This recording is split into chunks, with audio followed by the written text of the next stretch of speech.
नमस्कार, आदाब। मैं शाइस्ता आप सभी का हार्दिक स्वागत करती हूं अपने इस चैनल बात देश और बिहार की शाइस्ता के साथ। बिहार विधानसभा चुनाव इसी साल की आखिरी तिमाही में होने वाले हैं।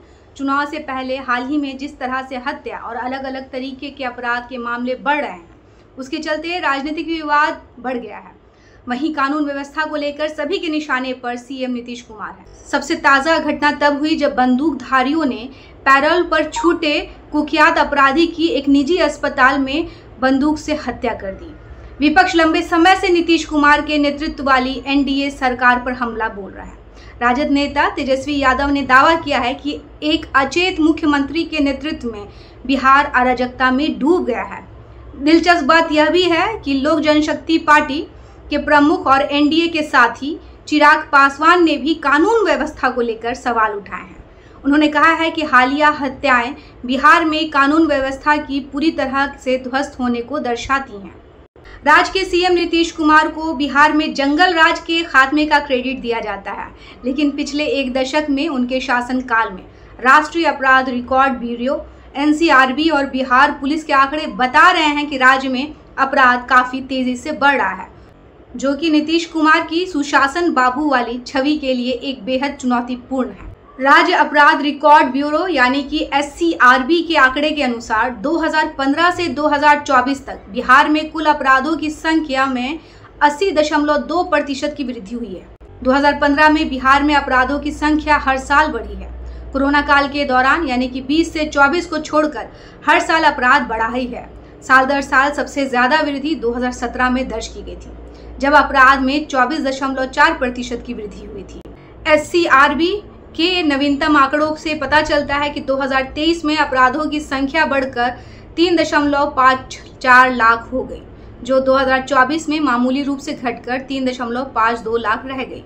जून 2025 तक बिहार में 1.91 लाख अपराध हुए हैं, जो 2024 में दर्ज किए गए आधे से ज्यादा है।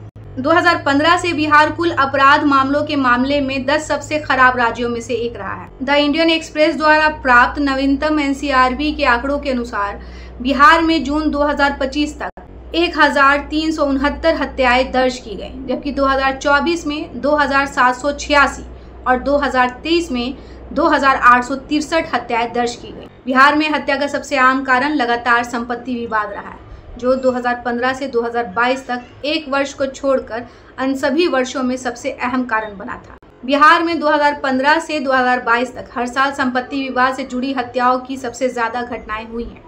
2018 से 2022 तक यह इस मामले में पहले स्थान पर रहा। बिहार पुलिस द्वारा साझा किए गए आंकड़ों से पता चलता है कि 2025 में सबसे बड़ा कारण व्यक्तिगत प्रतिशोध था, जिसमें 513 मामले थे, जो कुल हत्याओं का 37.8% थे।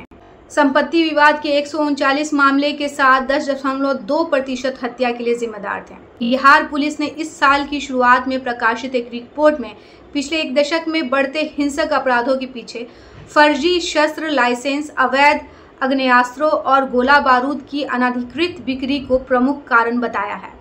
2015 से 2022 तक शस्त्र अधिनियम के उल्लंघनों की संख्या 1846 से बढ़कर 3549 हो गई है।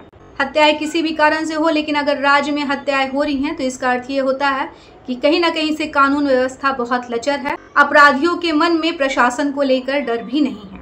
यही कारण है कि ये हत्याएं हो रही हैं। लगातार विपक्ष का नीतीश कुमार पर प्रहार करना यह दिखाता है कि वह कहीं ना कहीं से इस बात को उजागर कर रहे हैं कि अगर उनके राज्य में जंगल राज था तो आज बिहार में क्या जंगल राज नहीं है, जहां पर हत्याओं की संख्या लगातार दिन पर दिन बढ़ते जा रही हैं। खासकर राजधानी पटना में आए दिन हत्याएं हो रही हैं। ऐसे ही सभी न्यूज़ से जुड़े रहने के लिए मेरे चैनल को सब्सक्राइब करें और साथ ही अगर ये पसंद आता है तो लाइक और शेयर जरूर करें। मुझे दें इजाज़त। धन्यवाद।